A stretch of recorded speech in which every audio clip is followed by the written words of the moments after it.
자, 제가 지금 여러분들 이렇게 한 사람씩 보고 있습니다. 우리 이재민 형제도 이렇게 제가 보고 있어요. 지금 잘생겼습니다. 제가 여러분 이렇게 한 사람 한 사람 보고 있는데, 제가 지금 보고 있는 게 여러분의 모든 것이다, 이렇게 제가 여러분들 판단할 수 있을까요? 오늘 보이는 모습으로 오늘 그 헤어스타일이 좋고, 오늘 아주 옷을 잘 입었고, 이제 여러분들 제가 나름대로 보면서 평가를 할 수 있겠죠. 근데 그게 진짜의 평가는 분명히 아닐 거예요, 그죠? 제가 여러분들 보고 있는 모습은 진짜 모습이 아닐 가능성이 많습니다.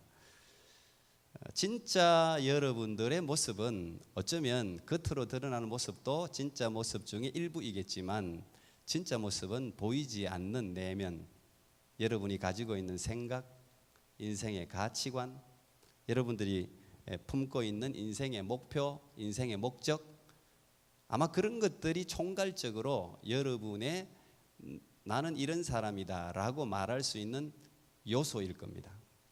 결코 이제 보이는 것으로 여러분들을 판단할 수 없다는 것이죠. 인생은 그렇게 보면 인생의 성공이라고 할 때 많은 부분들이 보이는 것보다는 보이지 않는 것에 의해서 결정되는 게 굉장히 많습니다.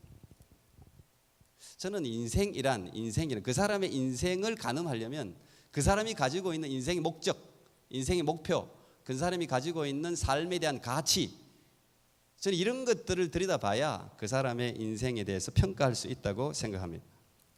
어떤 목표를 가지고 있느냐, 어떤 인생의 목적을 가지고 사느냐, 어떤 가치를 굉장히 중요하게 생각하느냐, 이게 한 사람의 인생의 칼라도 결정하고 그 사람의 성공도 결정한다고 저는 믿습니다. 좀 더 나아간다면 그 사람이 가지고 있는 목적, 목표, 가치들을 위해서 어떤 노력을 하고 있느냐, 지금 그 목표와 목적과 가치를 실현하기 위해서 어떤 헌신과 노력을 하고 있느냐, 이걸 보면 아마 그 사람이 성공에 지금 점점 다가가고 있는지 아니면 다른 엉뚱한 곳으로 가고 있는지를 말할 수가 있을 겁니다.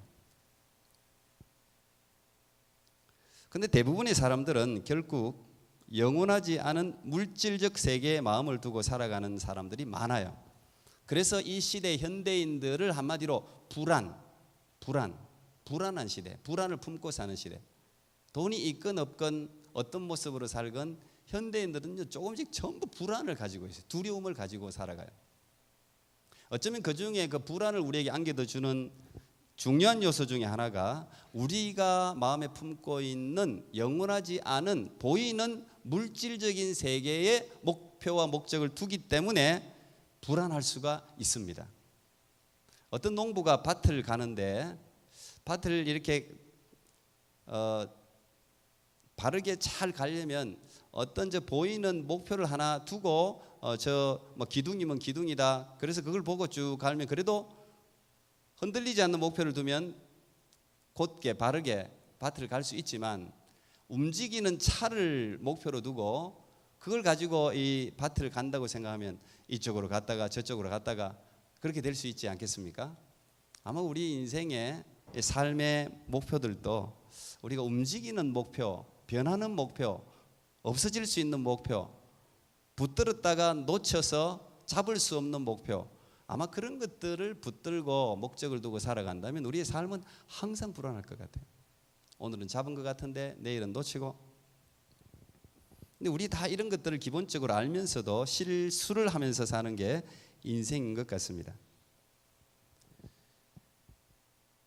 우리 아이들도 자라는 세대도 대부분 목표가 돈이고 권력이고 건강이고 미모고 대부분 그런 거예요. 그러다 보니까 아이들이 행복하지가 않죠.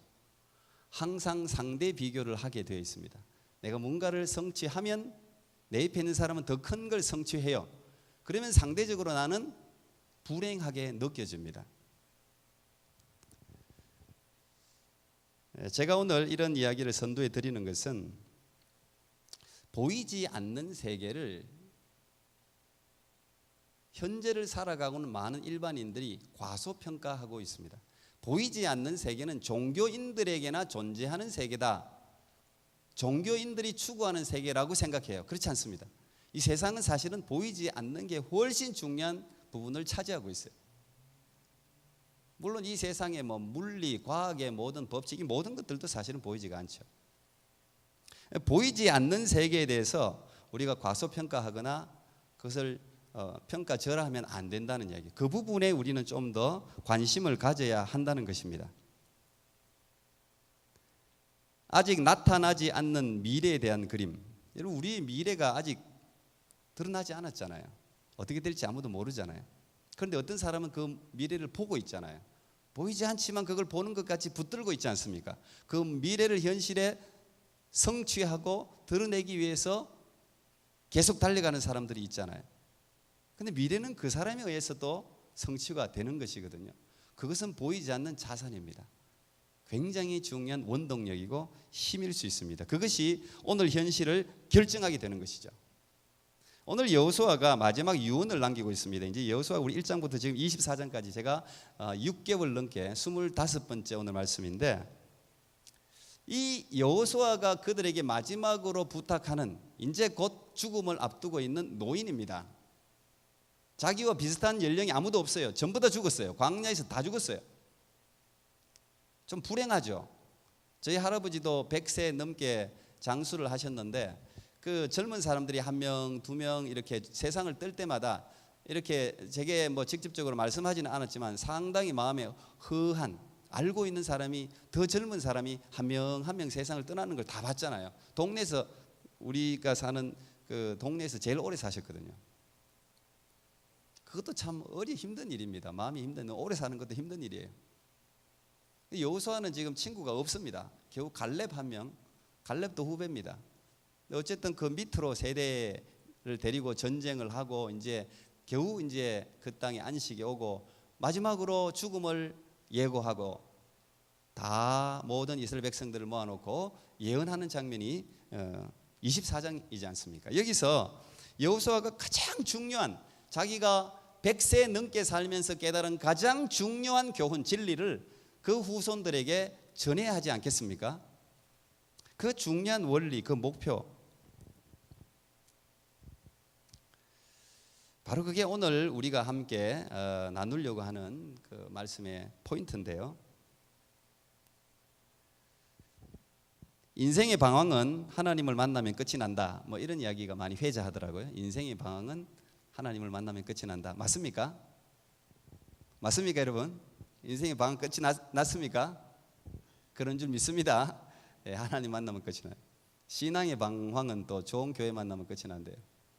신앙의 방황도 끝이 났으면 좋겠는데, 예, 하나님을 만나면 왜 인생의 방황이 끝이 난다고 이야기하냐? 하나님을 만나면 내가 왜 태어났는지, 내가 어디로 가고 있는지, 무엇을 위해 살아야 되는지, 삶에 대한 어떤 태도를 가져야 되는지, 가정, 직장, 학교에 대한 태도는 어떠해야 되는지, 이게 너무도 분명하게 클리어하게 드러나요.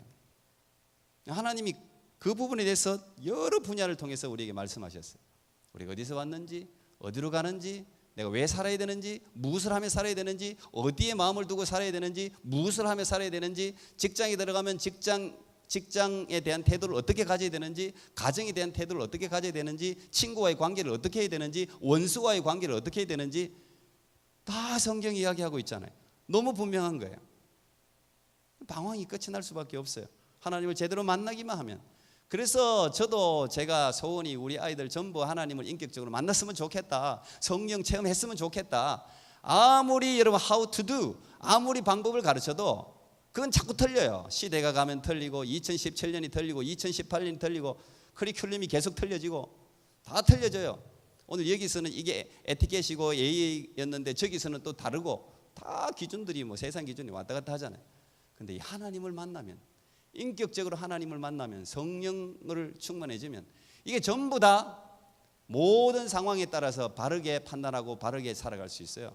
그래서 만났으면 좋겠다는 거예요. 제가 중학교 2학년 때 만났기 때문에, 만나고 보니까 제 인생에 가야 될 길을 알게 되는 거예요. 어떻게 살아야 될지를 알게 되는 거예요. 어떤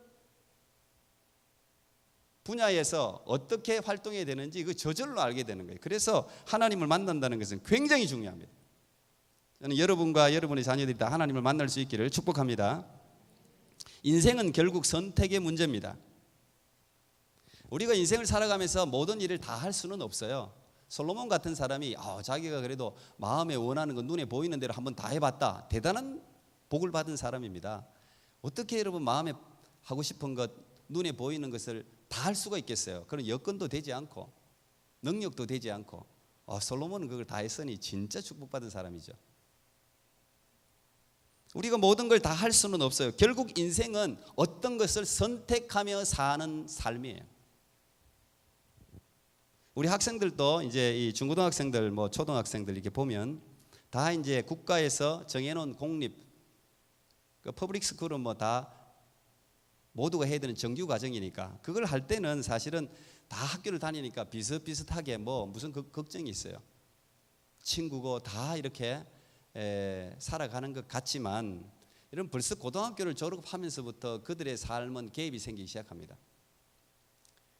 그들이 엘리멘터리 스쿨에서 미들 스쿨에서 하이 스쿨에서 어떤 것을 선택하면서 살았느냐에 따라서 하이 스쿨을 졸업하는 순간부터 차이가 나기 시작합니다. 그 다음부터도 선택하는 게 많죠.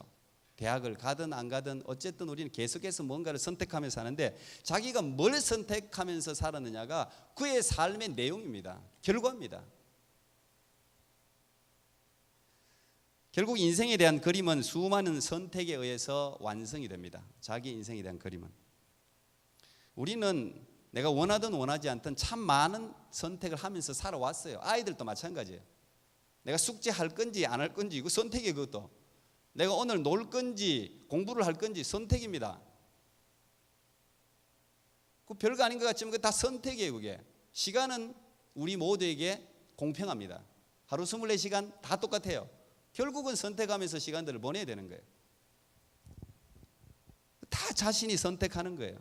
결국 책이나 학교나 선생님이나 부모님이나 선배님이나 목사님이나 자기가 경험하고 있는 경험이나 아니면 과거의 모든 히스토리, 이 역사나 이런 것들은 좋은 선택을 할 수 있도록 하는 재료들일 뿐이에요. 결국 선택은 자기가 하는 거예요. 그걸 참조해서 그 이제 지혜 있는 거죠. 그걸 선생님 말이나 뭐 학교 책이나 뭐 과거 역사 뭐든지 참조해서 자기의 아주 작은 선택이라도 자기가 스스로 선택하는 거예요. 선택이라는 것은 책임을 동반하지 않습니까? 책임지면서 사는 거죠. 여러분 이 좋은 인풋이 있어야 좋은 아웃풋이 나오는 거예요. 그건 뭐 틀림없어요. 심은 대로 거두는 것이 인생에 하나님이 정해놓은 원리이기도 하죠. 학교도 선택하는 거고 전공도 선택하는 거고 친구도 선택하는 거고 취미도 선택하는 거고 직장도 선택하는 거고 배우자도 선택하는 거예요. 궁극적으로 자신의 삶에 가장 지대한 영향을 끼칠 갓, 신도 선택하는 거예요. 누가복음 10장에는 마리아하고 마르다 이야기가 나옵니다. 거기 마르다가 이제 예수님이 자기 마을에 왔는데 자기 집에 초청을 하면 그때만 해도 스타 아닙니까? 예수님이 막 가는 곳마다 스타였습니다. 사람들을 몰고 다니는 스타. 그러니까 자기 집에 들어왔으니 부족한 제가 여러분 집에 가도 여러분들이 분주하잖아요. 좀 더 뭐 청소도 해야 되고 음식도 준비해야 되고 여러분도 마찬가지. 여러분이 우리 집에 와도 제 아내는 무지하게 바빠집니다. 뭘 청소하고 뭐 저보고 뭐 저것 좀 하세요. 뭐 좀 하세요. 치워주세요. 뭐 있는 대로 보이면 시험 들잖아요. 안 되잖아요. 바빠집니다. 그러니까 이 예수님을 집에 모신 마르다가 얼마나 바빴겠습니까? 그러니까 굉장히 분주합니다. 준비할 게 너무 많아요. 음식 준비도 해야 되지, 뭐 신경 써야 되지. 마음이 바빠요. 근데 동생인 마리아는 아주 천연덕스럽게 예수님하고 앉아가지고 예수님 발 앞에 딱 앉아가지고 예수님하고 주고받고 예수님 하시는 말씀을 그냥 다 경청하고 있는 거죠. 일하는 마리아가 살짝 아주 마음에서 살짝 기분이 나빠집니다. 근데 이 기분이 마리아를 향해서 나빠지는 게 아니고 예수님을 향해서도 살짝 나빠져요. 그래서 결국은 예수님께 불평을 들어놓습니다. 아니 왜 마리아가 제가 혼자 일하는 걸 그냥 마리아가 보고만 있게 합니까? 그 말은 예수님 왜 그 아이를 붙들고 있습니까? 일하라고 나를 도와주라고 말을 안 하고 왜 그렇게 아이하고 말만 하고 있습니까? 나는 지금 바빠 죽겠는데. 그렇게 실제로 이야기를 했어요. 누가복음 10장에 보면. 근데 일반적으로 생각하면 굉장히 합당한 지적입니다. 맞습니다. 그렇잖아요. 아주 귀한 분이 오셨는데 청소를 같이 하고 좀 이래야 되지. 자기 혼자 다 그 앞에 앉아가지고. 근데 예수님이 그 마르다의 말을 듣고 이렇게 말씀하셨어요. 이게 누가복음 10장 41절 42절 말씀인데, 자, 파워포인트 준비 안 했습니다. 볼 생각하지 말고 한번 찾아봅시다. 누가복음 10장.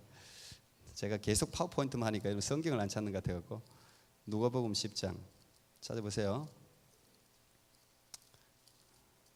누가복음 10장 41절 42절 우리 같이 한 목소리로 읽겠습니다. 신약 111쪽 같이요. 자, 시작. 주께서 대답하여 가라사대 마르다야 마르다야 네가 많은 일로 염려하고 근심하나 그러나 몇 가지만 하든지 혹 한 가지만이라도 족하니라. 마리아는 이 좋은 편을 택하였으니 빼앗기지 아니하리라. 자, 이것도 예수님은 마리아를 향해서 good choice, 좋은 선택을 했다고 오히려 마리아를 주둔했습니다. 마르다야, 너 왜 그렇게 이 마음이 분주하고 근심하고 걱정하고 염려하고 불안하고? 네가 선택했다는 거예요. 물론 그렇다고 해서 청소 안 하고 음식 준비를 안 하면 안 되죠. 그러나 선택은 여러분이 하는 것입니다. 오늘 분명히 예수님은 마리아를 향해서 좋은 편을 선택했다는 거예요. 좋은 편을. 그래서 그거 안 뺏길 거라는 거예요. 저는 여러분들이 이런 좋은 선택을 할 수 있는 축복이 있기를 바랍니다. 우리 자녀들이 다 남의 눈치 보고 뭐 세상 눈치 보고 하면서 선택을 놓치지 않기를 바랍니다. 어떻게 보면요, 선택은요 굉장히 이기주의적일 수 있어요.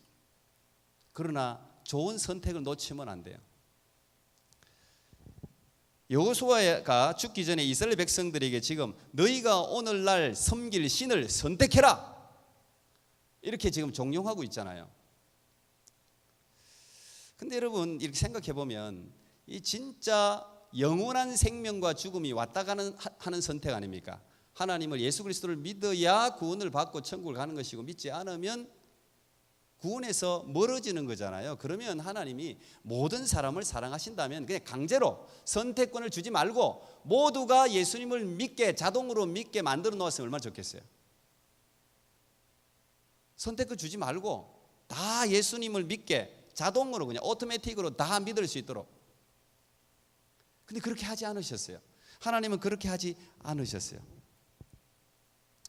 여러분 우리가 우리의 자녀들이 무조건 좋은 걸 선택하도록 부모의 강요에 의해서 자란 자녀들, 그 자녀들이 죽기까지 부모가 끝까지 좋은 선택을 해줄 수 있으면 괜찮은데 그렇지 않죠.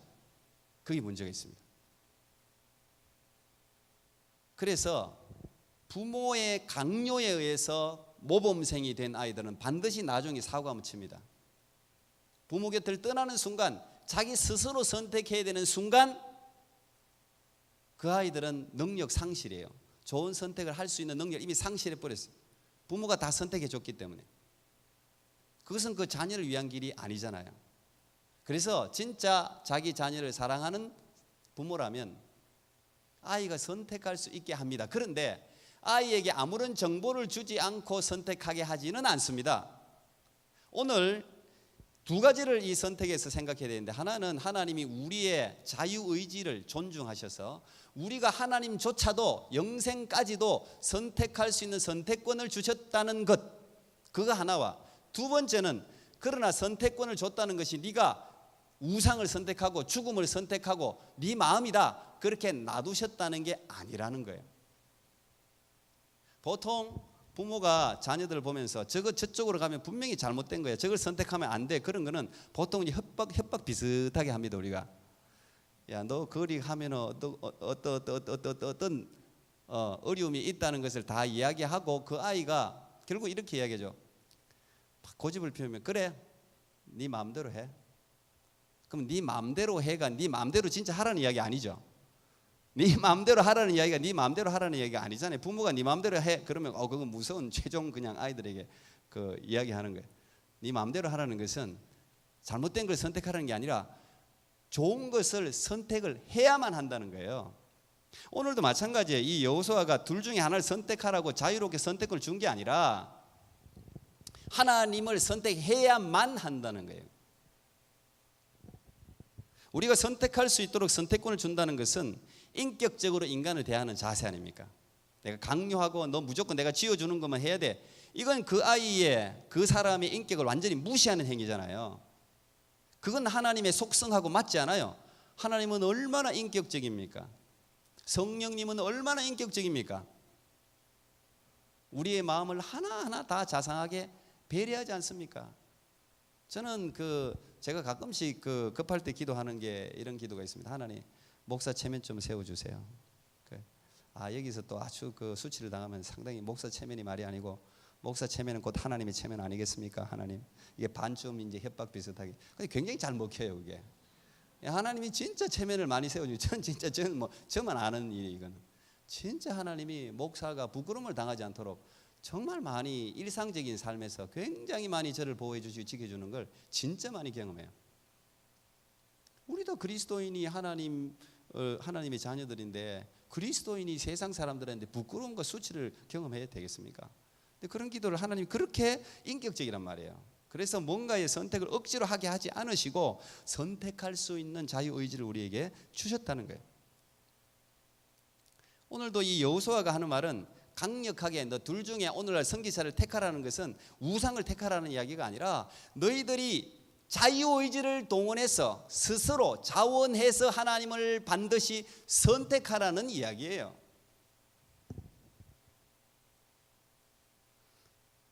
보통은 부모가 안겨준 선택은 자기가 그냥 누가 억지로 하는 걸 애들도 싫어하잖아요.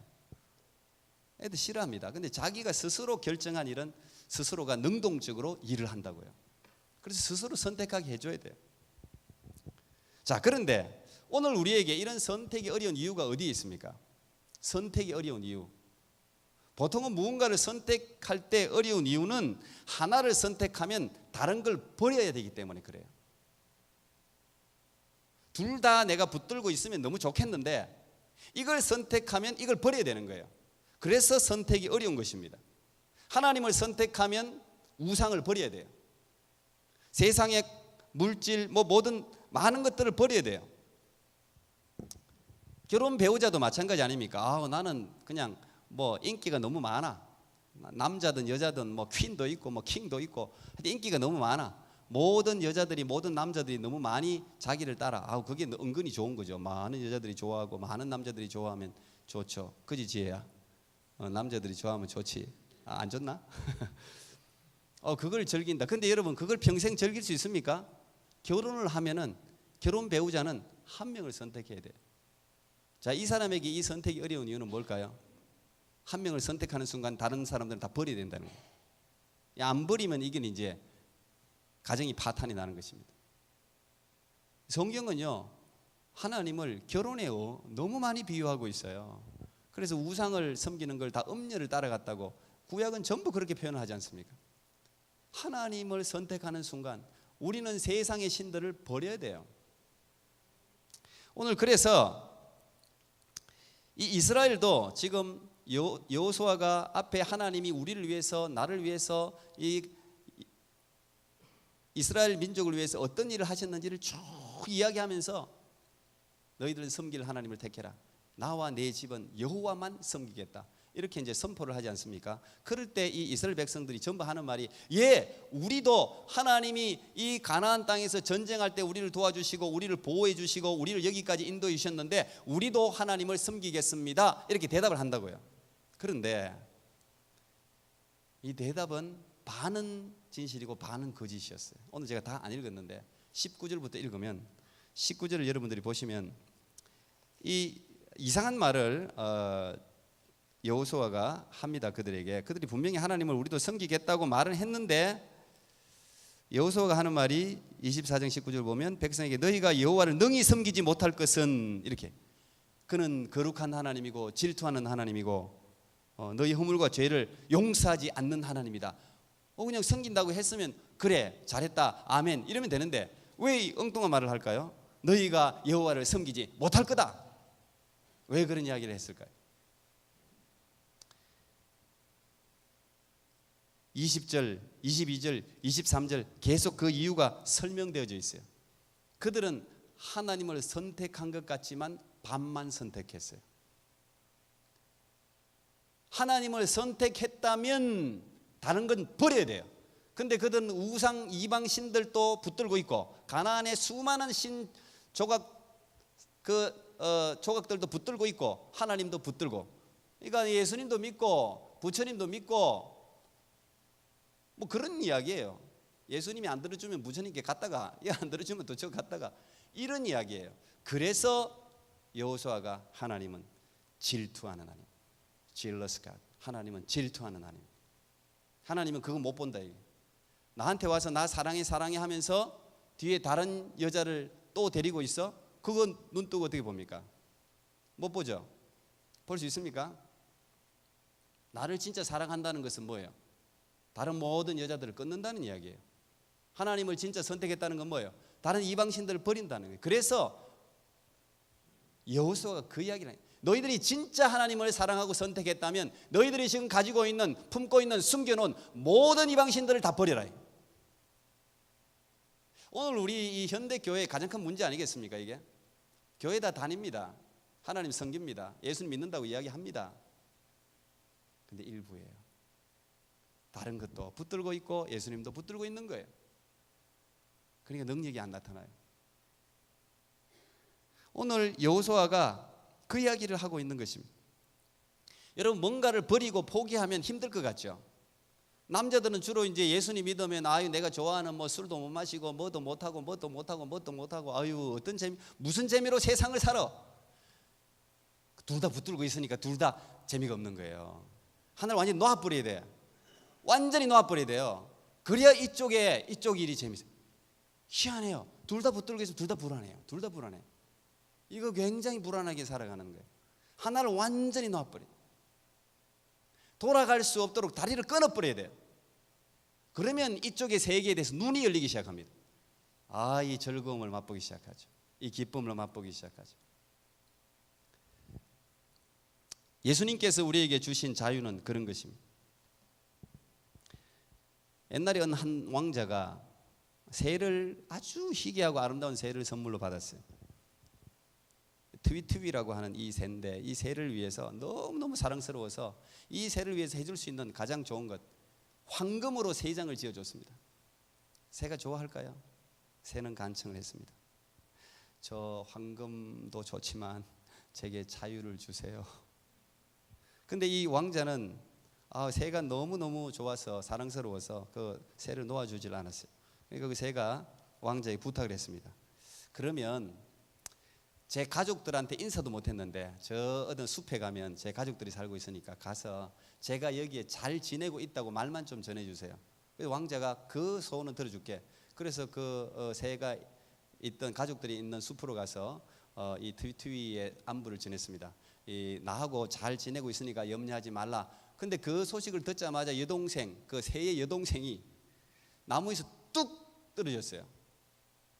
그 왕자는 죽었다 생각해. 너무 충격을 받아갖고 죽었구나. 근데 이 소식을 전할 게 이제 걱정이라. 아이고, 여동생이 죽었다는 소식을 들으면 이 트위트위 이 새가 더 슬퍼할 때 어떡하지?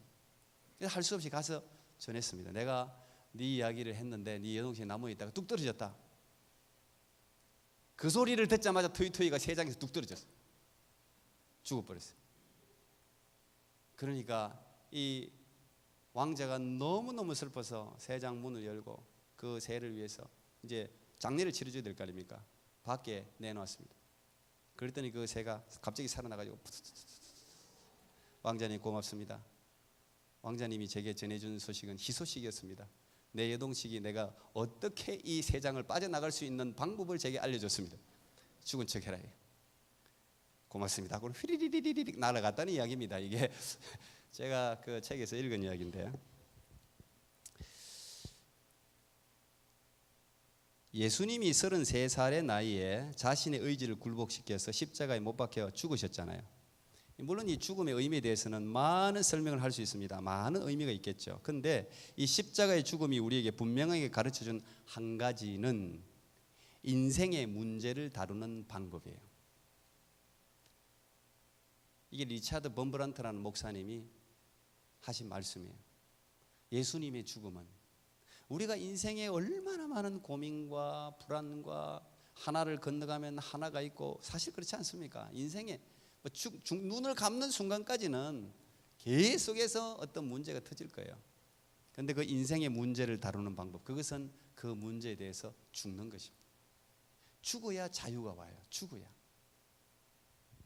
죄의 유혹, 우리가 왜 당합니까? 돈의 유혹, 성적인 유혹, 이걸 왜 당합니까? 죽은 사람은, 죽은 말은 사단이 건드리지도 않아요. 우리가 살아있기 때문에, 우리 안에 욕심과 욕망과 세상을 향한 사랑과 이 모든 것들이 살아있기 때문에 그게 계속해서 시험대에 오르는 거예요. 계속해서 건드리고, 계속해서 우리가 그것 때문에 괴롭고. 죽는다는 것은 없어지는 게 아닙니다. 그래서 사도 바울도 날마다 자기는 죽는다 그랬잖아요. 죽는 연습을 날마다. 죽으면 그때서야 자유가 와요. 여러분, 내가 돈에 대해서 죽어버렸는데 돈이 나를 유혹할 수 있습니까? 내가 너 돈 얼마 줄게, 저 사람 괴롭혀줘, 이게 나한테 통합니까? 통하지 않죠. 포기라는 것은 그런 초월의 힘을 우리에게 준다고요.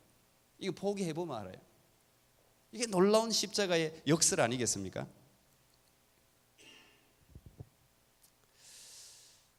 여러분, 예수 그리스도를 선택한다는 것은 무거운 십자가를 선택하는 게 아니에요.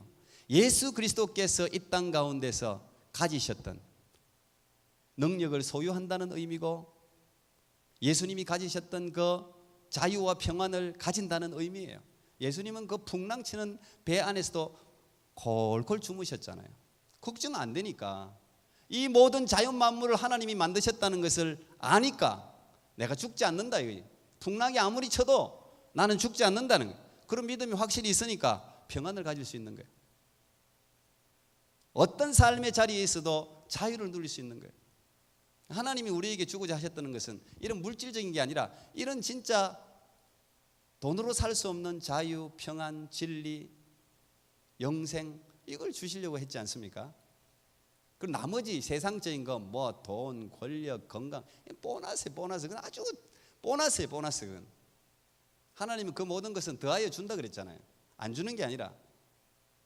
저는 오늘 이 여호수아가 이 후손들에게 나와 내 집은 여호와를 섬기겠다, 너희들도 오늘 선택하라, 그것은 그 민족이 살 길을 가르쳐준 이정표라고 생각합니다. 내가 지금까지 110세 돌아가셨으니까 100세 이상 살아보니까 내 힘과 능력으로 전쟁에 이긴 것도 아니고 하나님을 붙드니까 하나님이 지혜를 주고, 여러분 여리고성부터 시작해가지고 그 가나안의 무지무지한 전쟁 잘하는 그 민족들을 어떻게 이겼습니까? 하나님이 전략도 가르쳐 주시고 함께 해주시고 놀라운 일들을 하나님이 함께 하셨기에 그냥 하나님만 딱 붙들고 있으니까 하나님이 하셨단 말이에요. 그러니까 너희들이 제일 중요한 건 하나님만 붙들면, 하나님만 선택하면 이 민족은 산다는 거예요. 그래서 거기에 대해서 촉구를 하는 거죠. 선택해라.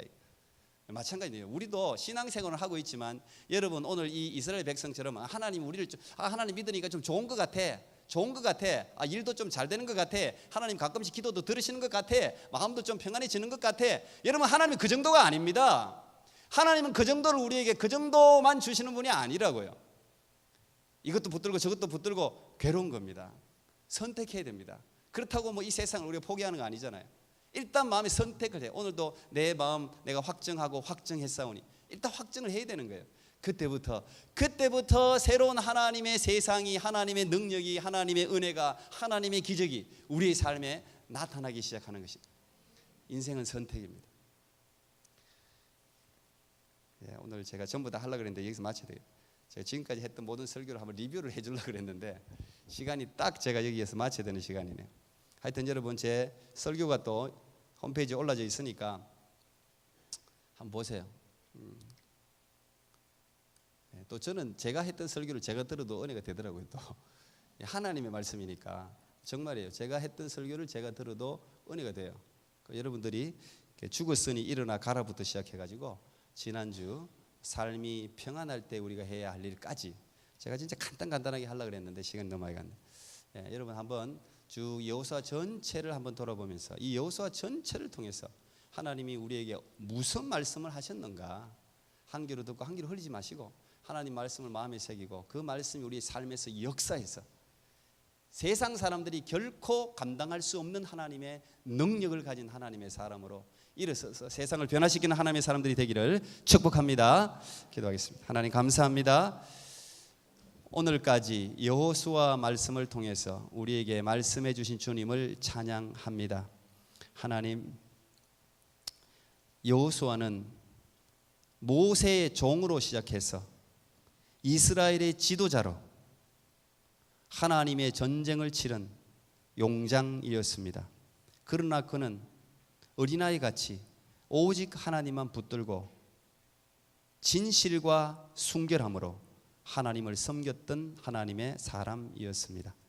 주님, 여호수아 전체를 통해서 우리에게 들려주시는 하나님의 말씀을 기억하게 해 주시고, 세상은 언제나 우리에게 불안을 주고 두려움을 주고 우리의 힘과 능력으로 감당할 수 없는 많은 문제들을 만나게 합니다.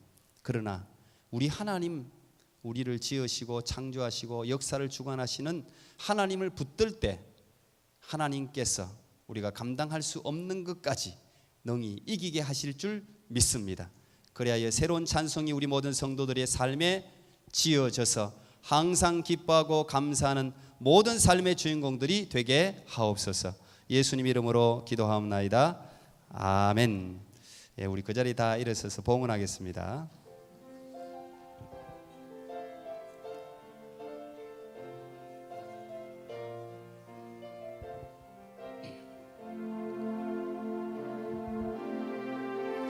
약할 때 강함 되시네 나의 보배가 되신 주 나의 모든 것, 주 안에 있는 보물을 나는 포기할 수 없네. 주 나의 모든 것. 예수 어린 양 정귀한 이름,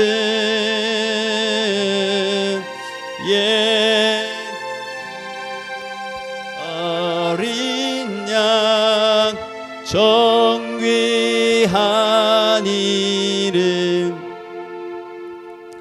감사합니다. 예수님, 참으로 부족하고 어리석은 저희들 위해서 십자가에 못 박혀 죽어 주시기까지 우리를 사랑해 주셔서 감사합니다. 하나님, 우리의 삶에 무엇이 어려움인지, 어떤 문제 때문에 우리가 괴로워하는지 우리 하나님은 다 알고 계시는 줄 믿습니다. 우리를 위해 대신 죽어 주셨기에, 그만큼 우리를 사랑하셨기에 우리의 삶의 모든 구체적인 부분까지도 다 이해하고 보고 계시는 줄 믿습니다. 주님, 우리가 때때로 길을 걸어가다가 장애물에 부딪혀서 넘어진다 할지라도 하나님 결코 낙심하고 포기하지 않도록 주님 도와주옵소서. 하나님, 경제적인 어려움이 있는 성도들이 있습니다. 하나님, 이 물질도 은도 금도 다 주님 것이라고 하셨습니다. 믿음으로 살아갈 때 저들에게 결코 먹을 것 마실 것 때문에 염려하는 인생이 되지 않도록 주님께서 복을 허락하여 주옵소서. 남에게 결코 손을 내밀어 꾸지 않도록, 그리스도인들이 세상 사람들에게 손을 내어 꾸는 그런 수치를 당하지 않도록 하나님께서 저들의 삶에 하는 모든 일에 복을 더하셔서 풍성하게 채워 주시옵소서. 그리하여 늘 하나님께 감사하고, 오늘도 10의 1조부터 주정헌금, 감사헌금, 선교헌금, 장학헌금, 구제헌금, 건축헌금, 여러 헌금에 마음을 담아서 드린 모든 손길들을 또 저들의 기도 제목을 다 받으셔서 가장 아름다운 것으로 저들의 삶에 채워 주시옵소서. 이 물질이 사용되어지는 곳곳마다 생명이 살아날 줄 믿습니다. 예수님 이름으로 기도합나이다. 아멘. 오늘 찬송 88장입니다. 88장 예수 그리스도에 대한